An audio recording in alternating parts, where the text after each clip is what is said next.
Welcome to Live Life with Sean. I'm your host, Sean Higgins. I'm a lifelong information security technology expert with a passion for speaking, coaching, and writing. In this podcast, I'm going to introduce you to a topic and then I'm going to talk about my thoughts on that topic, what it means to me, my struggles with it, my successes, and what I have done to work through this topic. At the end of each episode, I will offer you a tool to help you work through what might be coming up for you. This show is recorded live, and you are invited to add your questions to the discussion. If I do not get to your questions during the show, I will do my best to answer them at my blog. If you enjoy this content, please share it, subscribe to it, like it, and/or leave a comment or question, as this will help others find this podcast. Thank you for joining me this evening. Let's begin. Tonight I wanted to talk about how to remove armor. In the last podcast, I talked about what armor are you wearing. When you think about armor, the history of armor that I talked about in the last session, armor has been around for centuries, but I think it's been around even longer than that because I think that we have energetically worn armor. And, if you think of armor, at least when I think of armor, I think of the knights in shining armor. They had the steel plates all from head to toe with the fancy crests and all that kind of stuff. And when I was thinking about this show and thinking about armor, actually working more on armor before I thought it would be a show, is I was thinking about how armor affected me. And when I thought of myself wearing armor, I felt like Pleiades. If you've seen the movie 300, it's about this army from Sparta, and they're going out to face this impossible battle, and they run into this deformed man wearing Sparta attire, and it was from his father. He was a Pleiades. And that's kind of how I feel. I feel like my armor that I picked up over the years and just kind of piled on me has made me so I'm bent over and tight and I can hardly move. And the armor is just not really allowing me to really be me. And why did I pick up this armor? Why does anybody wear armor? And it's really for protection, to protect me from perceived threats. Some of these threats, happened many, many years ago, and I've still maintained the armor. Some of the armor I wear because, I want to protect who I am because I want people to like me, and I think by wearing armor, it shows a different version of me that might be more attractive to people. But, that's not really a good reason to wear armor. I mean, if you want to think about wearing armor, some good reasons are, maybe you want to wear it to protect yourself from negative energies. And some of this stuff, some of the armor I picked up, yeah, it was probably to protect me from negative energies, but I held on to it for such a long time. It really became a piece of me, but to pick up a shield when somebody's yelling at you, to block that energy so you're not taking on that negative energy, that armor is deflecting it from you. Some other times you might want to wear armor is when you need to focus. You got this big presentation and, you're going in front of a group of people and you don't want to worry about what you're going to have for dinner. So you put on this armor to help you feel better and focus in on that presentation. It could be you're putting on armor in an emergency situation. When I was at Purdue University, my last year there, I was on the rescue squad. And what we did for the most part was you sat around the stadium, and if something happened, what you did is you went over there and you helped out the best you could. And I remember I was with my partner, and we got called out that there's a guy down, and we ran over there, and it's like, your adrenaline's going. It's like, oh my God, something's happening. My partner, she bent down and she was starting to, do the vitals and assessment. And I had the radio. So I'm the one who has to radio this in, and if you don't slow yourself down, nobody's going to understand what I'm saying on the radio. It's just going to be like, blah, blah, blah. But putting on that armor, I slowed myself down. I was able to radio, send information off to the other members of the squad so they could bring over the golf cart with the backboard and, to get this person out of the way. But I was able to do that clearly and responsibly, excuse me, in that, by just putting on that armor to just, okay, let's get this focus. Let's focus in right here and now. And then when I was done, you got to take it off and just say, okay, whew, whew, whew, whew, that was very interesting there. What do you think? And, settle it down. Another time you might want to wear armor, let me know if you've done this is, I know that when I put on a new suit, you put on some really nice clothes, doesn't it make you feel different? Make you want to stand up a little straighter. I know every time I put on a new suit, man, or haven't put on a suit for a while, man, it's just a different energy. I feel, I don't know, much more serious in a suit. Not always that I am, but just feel really good, feel good, look good. That's just another form of armor. When is it bad to wear armor? I think it's bad to wear armor when you need to be real or authentic because the armor tends to hide who you really are. Think about those knights. Unless you knew what their crest was, how the heck did you know who was underneath that armor? And if you're wearing armor, does that do the same? Do you have that same effect? It's not really showing who you really are. When you want to understand a situation, you've got all this armor on, you're expecting negativity. And what if there's no negativity? Does the armor make you think that everything is an attack? So you really can't understand it. It could also restrict your movement, restricting who you are. And I think the longer you hold on to armor, it tends to mold to you, it tends to mold you. And that's why, like I said, I felt like I was a ladies, is because that armor just really restricted me and really kept me from being who I am. And how can it build up around you? If a situation happens to you constantly over and over and over again, I'm not saying it happens all the time, but some people will just put on armor, keep it on and keep it. For example, so you're in a situation where you're with a person, all they do is yell at you. And some people will just put on armor and that's what they do. And the problem can be is that you keep that armor on and that's how you deal with everybody. You kind of shut them out, which isn't good. You pick up a belief that, isn't true, but you pick it up because you think you should be picking it up. One of the beliefs that I picked up was real men do not cry. We don't show emotions, and that's still a tough one that I'm working through, but it's just something to keep in mind.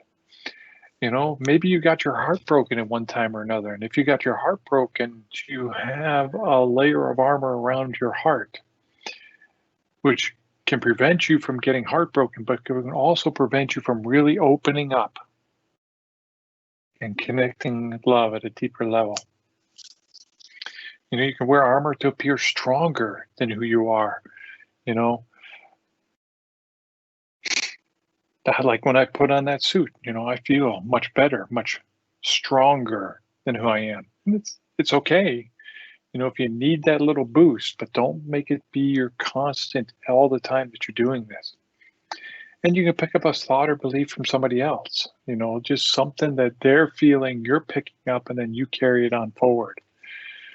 And removing armor is a process. It's not something you can just sit down with and, oh, okay. It's not something I can just sit down with and I've removed all my armor in one sitting. It's taken me a while to remove the armor that I've removed. And for me, what has worked for me to help remove armor is sit down in a quiet space, okay, with my Starbucks, because I love Starbucks, right? And I sit down with a blank page. And what has happened when I've been most effective in removing armor for me is that I get a clarity, a glimpse of, okay, it's time to remove some armor, and my writing starts to focus on armor. And what I did was, over a number of sessions, is I sat there and I said, okay, what wants to be removed?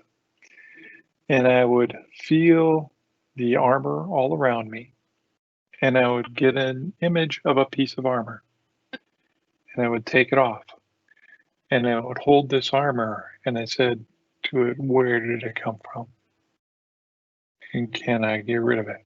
Let me give you some examples, some of the armor that I've actually removed over the years.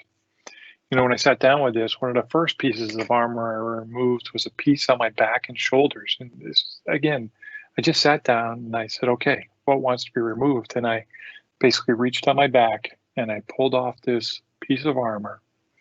And I felt into it. And this was to protect me from when I was bullied in 8th grade.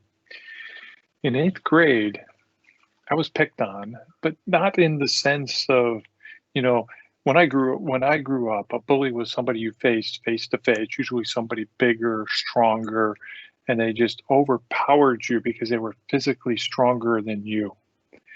And that's what I believed a bully was. And as I've grown up, you know, I've learned of different types of bullying, and I experienced a different type of bullying in 8th grade. When I was in 8th grade, there was probably a group of 3 or 4 guys.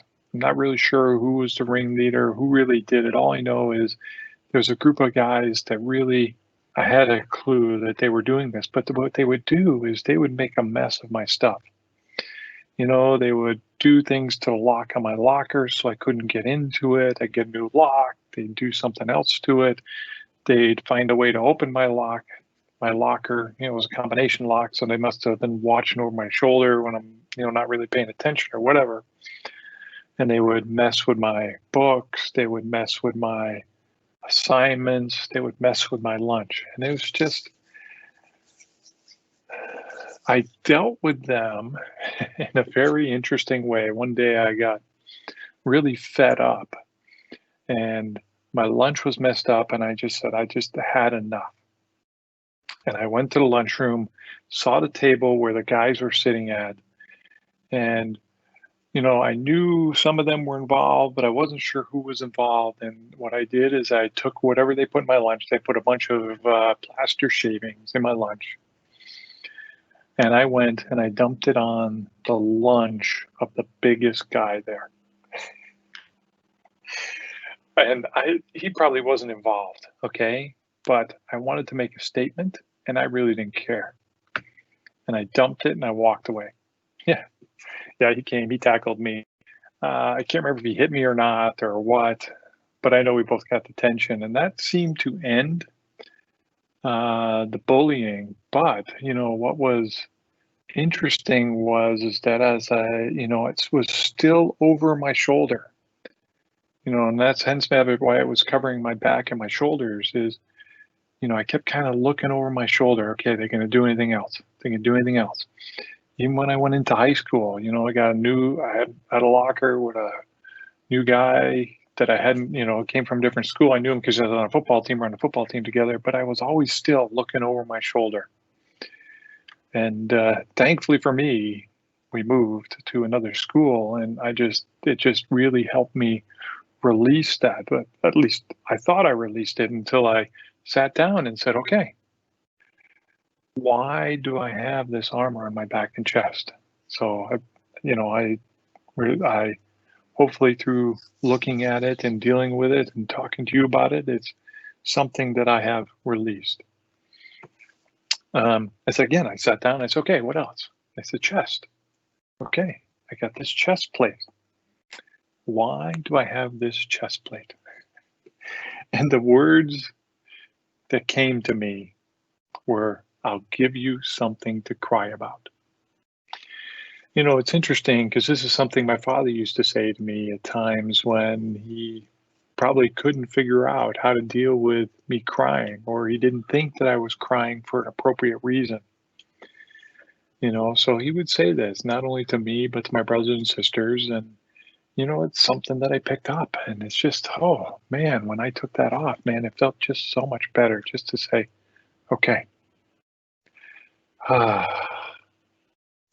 done with that. Then again, I looked around and I found out I had a plate on my lower back. I didn't, again, that's one of these things I didn't understand, and took the plate off, held in my hand.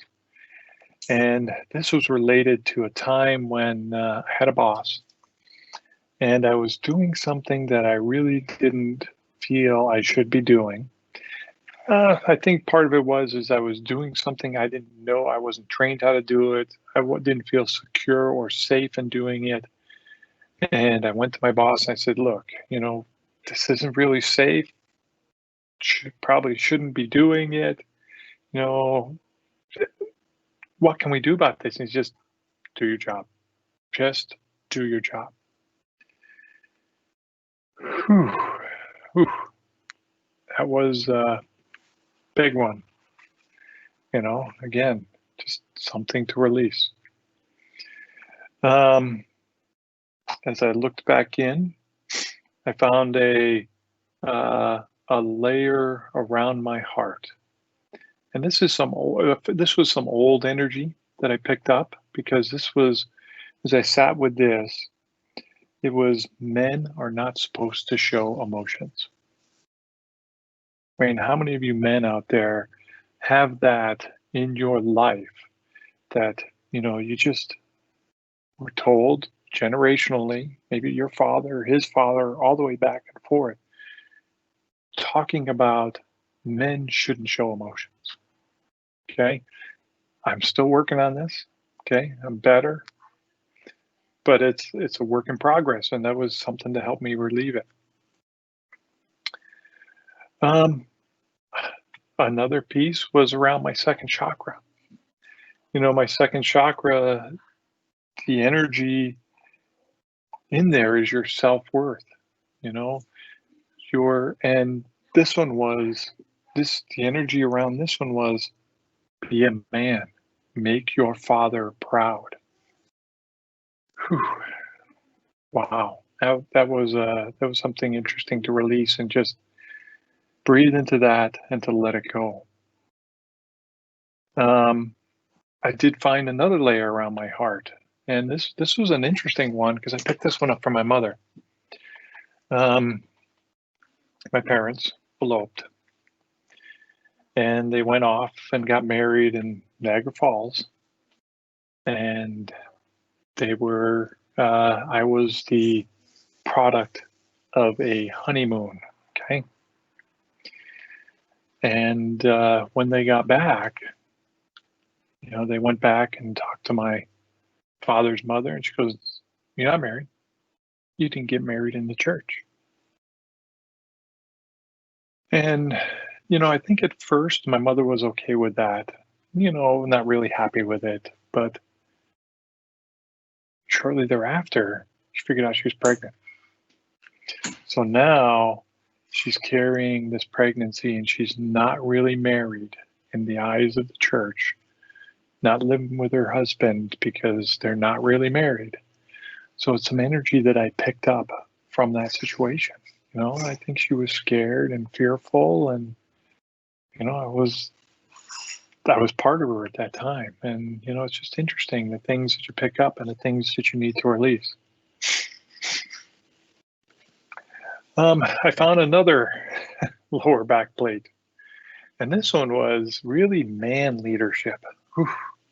Boy, this was some old stuff. And and this, what I get from this is the yelling and screaming leadership that I think that I should be doing. And this showed up a couple of times in my life.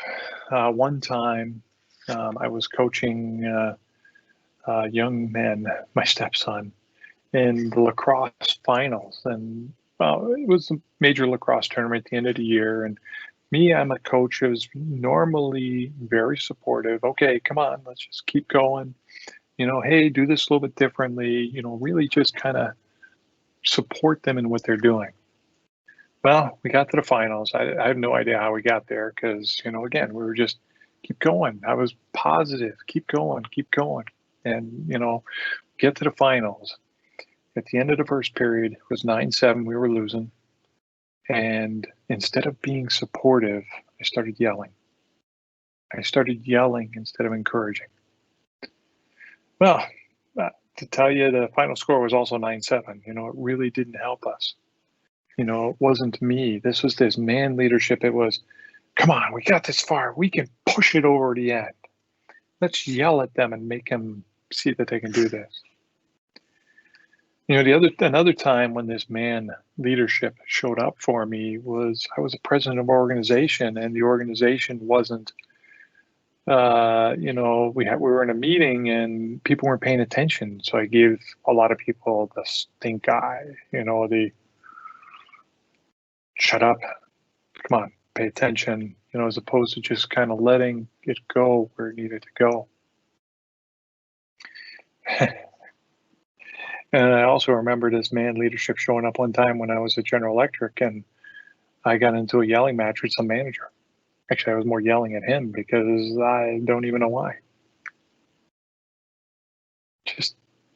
But it's that man leadership that's not really me. Yeah, you need to be forceful at times, but this was just yelling for just seemed to be no good reason. I'm glad, and I hope they've removed that lower back armor. One other piece that I removed just recently was really interesting as I was sitting there just thinking about, it was probably as I was planning out this podcast, I felt a neck brace. And I was like, oh, this is weird. All right, let's take off the neck brace and let's see what that neck brace has for me. And the message I got is children should be seen and not heard. I heard that one a lot of times growing up. I remember going to my uncle's house, and he didn't have any kids, and we were there for Thanksgiving, and myself and my sister and brothers were in this one TV room, and we had to be quiet. Come on. We're 4 kids, okay? We're probably under the ages of 10. It's not easy to be quiet, but we tried our best. And I think take a look at your life around you and look at situations where you didn't feel like you showed up. Is there something that's holding you back? Is it some armor that you're wearing that you're just keeping on you? And let's just sit with that for a moment, okay? Let's just all take a moment. Let's sit with it and let's see if we can loosen up some of your armor. And this may take a couple of times. I mean, it took me probably 4 or 5 sessions to get through that list that I talked to you about. And let's just all just take a moment. Sit in your chair. Take a deep breath in. Take a deep breath in. Let it out. Feel yourself just arrive right here in this moment. Put your feet on the ground. Rest your palms in your lap and take another deep breath in. Let it out.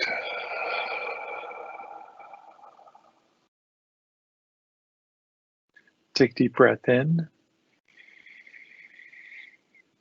And as you let this one out, gently close your eyes.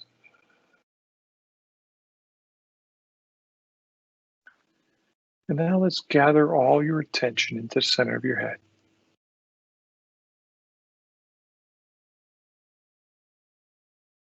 Any thoughts, worries, concerns? About what's going to happen later, this evening, tomorrow, next week, whatever, just gently pull your attention back.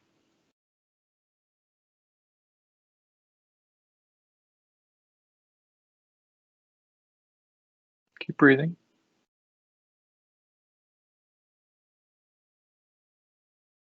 Now, any thoughts, worries, concerns about the past? Worried about what armor you might be wearing, worried about something else or whatever, just Gently pull your attention back.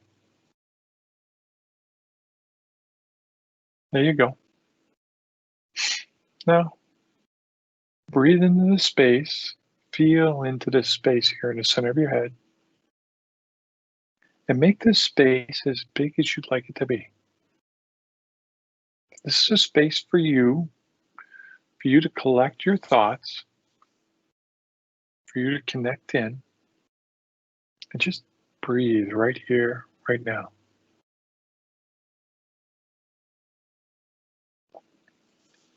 Good job. Keep breathing. Now let's bring your attention to the base of your spine. This is where your root chakra is. And I'd like you to imagine a grounding cord connecting your root chakra all the way down to the center of the earth. And let's just make sure it's as wide in your hips all the way down. Really connect it into your root chakra and connect it into the center of the earth. And then feel that gentle pull of Mother Earth on your body. Bring your attention back to the center of your head. Keep breathing here. Now let's look around the center of your head here. It's like a big giant room for you. And any energies in this room that do not serve you, just ask them to leave and go down your grounding cord.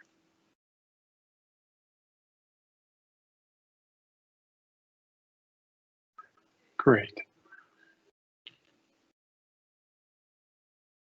Keep breathing. I'd like you to imagine you're sitting in a giant movie theater. You got a big screen out in front of you. You're the only one in here. Just imagine this big screen.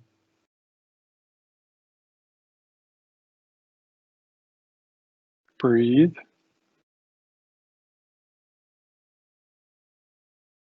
I'd like you to ask this movie screen to show where you're wearing armor. Now, what will show up for you is the armor that's ready to be released. And just look into it. See what's there. See what wants to be released.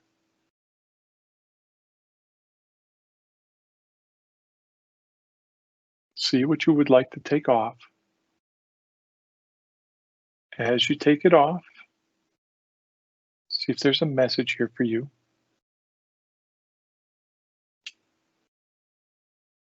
Keep breathing.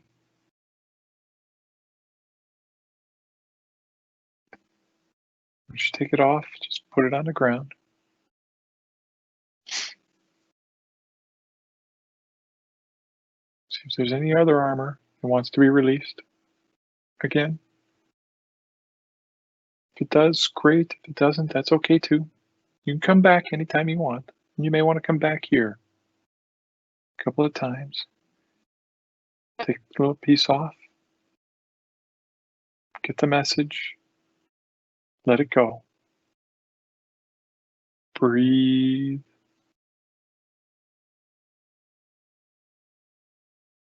Keep breathing.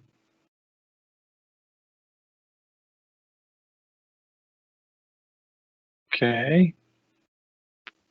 See if there's another piece of armor that wants to be released. See if there's a message. Let it go.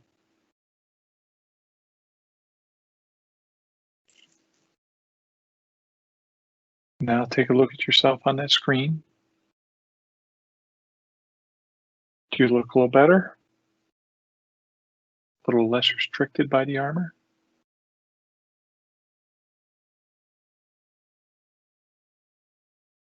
Great. Bring your attention back to the center of your head. Keep breathing.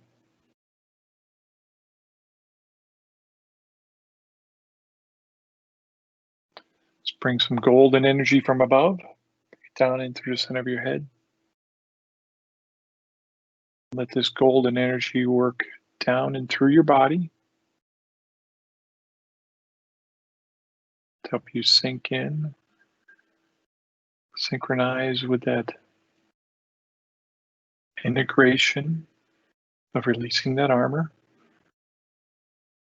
And work all the way from your head down to your toes. Let the excess go down your grounding cord. Feel that integration.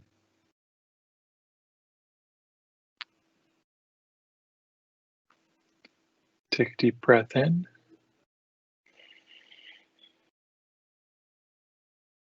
Let it out. Start to feel yourself settle back into your body.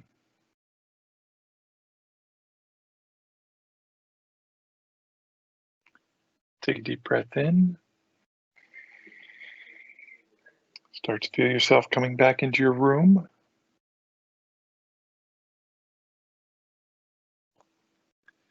Take a deep breath in. As you let this one out, gently open your eyes.